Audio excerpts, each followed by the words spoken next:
ចាលើប្រហុកយើងចិត្តឆ្អិននេះបងប្អូនឡើយយើងដាក់ម្ទេសតែម្ដងតែនិយាយទៅនិយាយមែនតើបងប្អូនមានស្លឹកក្រូចសើចទៀតណាពីកាន់តែឈ្ងុយតែខ្ញុំគឺអត់មានខ្ញុំធ្វើតាមអត់មានថាបានពិសាណាបងប្អូនហើយខ្ញុំបង្គាស់តិចទៀតគឺឆ្អិនរួចរាល់បងប្អូននេះប្រហុកយើងគឺឈ្ងុយមែនតើ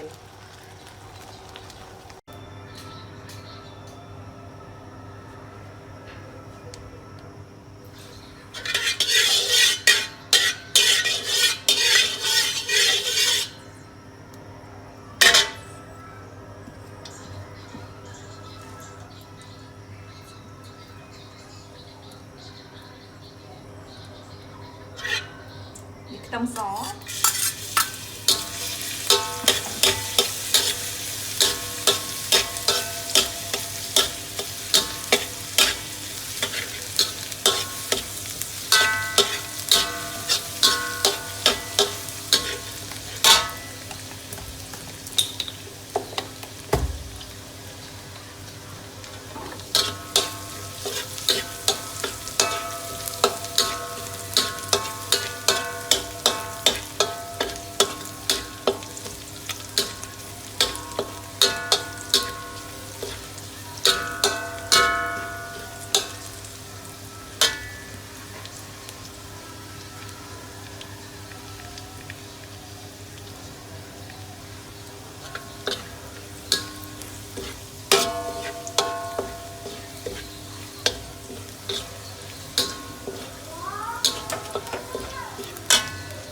ខ្ញុំដាក់ម្ទេសហុយបន្តិចណាដើម្បីយកពណ៌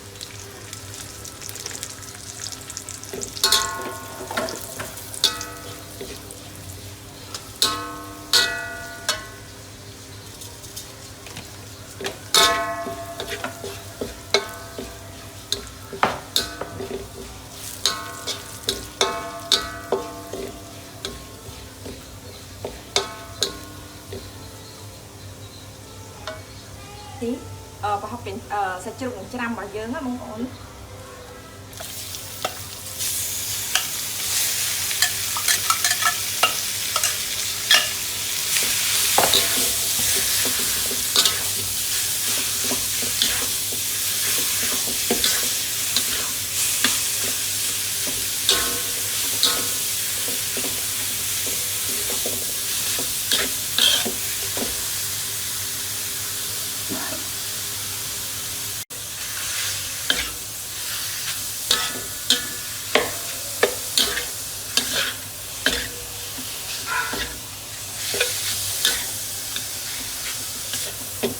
ចាបងប្អូនឥឡូវខ្ញុំឆាវាឲ្យស្ងួតទឹកបន្តិចសិនណាឲ្យសាច់ជ្រូករបស់យើងវាធំក្លិនឲ្យវាអស់ពីស្អាតអញ្ចឹងណា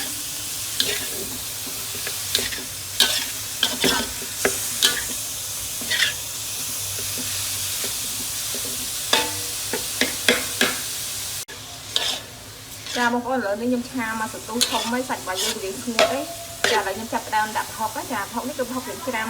ប្រហុកត្រីស្រែរបស់យើងហ្នឹងហើយគេច្រាំលាងទឹកឲ្យបាត់ត្រីខ្លះទៅហើយច្រាំឲ្យម៉ត់ណា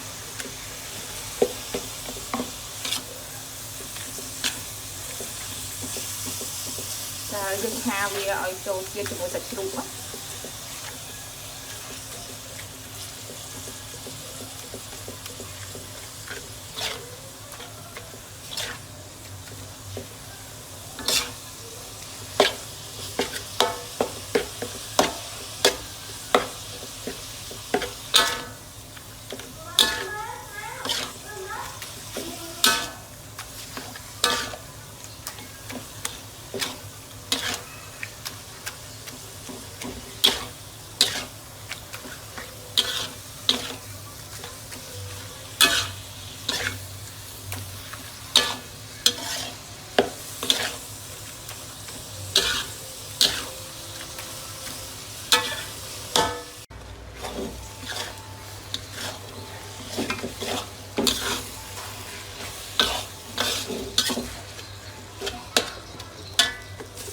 បងប្អូន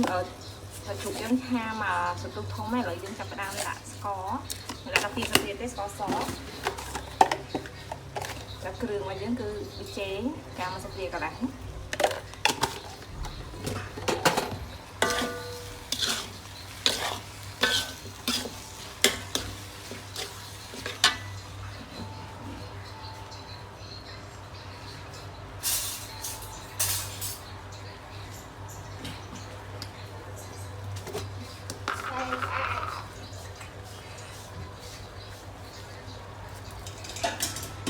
តមកគឺស្ករត្នោតរបស់យើង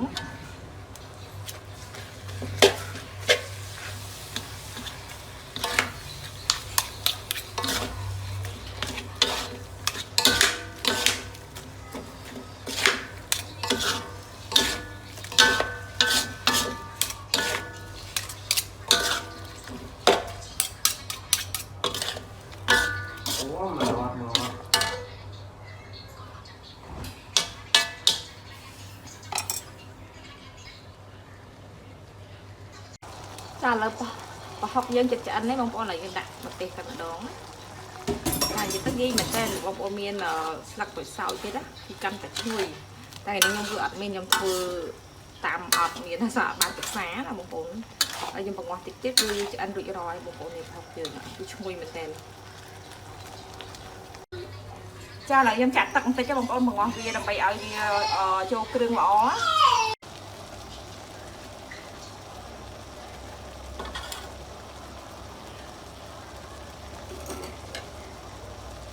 ចាបងប្អូនឥឡូវនេះប្រហុកឆាសាច់ជ្រូករបស់យើងគឺឆ្អិនរួចរាល់ហើយបងប្អូនរសជាតិគឺ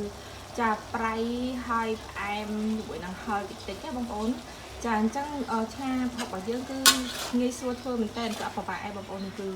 ឈ្ងុយមែនតើយើងអាចដុសទុកហើយទុកញ៉ាំជាមួយនឹងលក់របស់យើងណាគឺឆ្ងាញ់មែនតើបងប្អូននេះគឺដាក់ម្ទេសដាក់ចំណងមកអញ្ចឹងណាចាអញ្ចឹងយើងអាចបិទភ្លើងបានទេបងប្អូន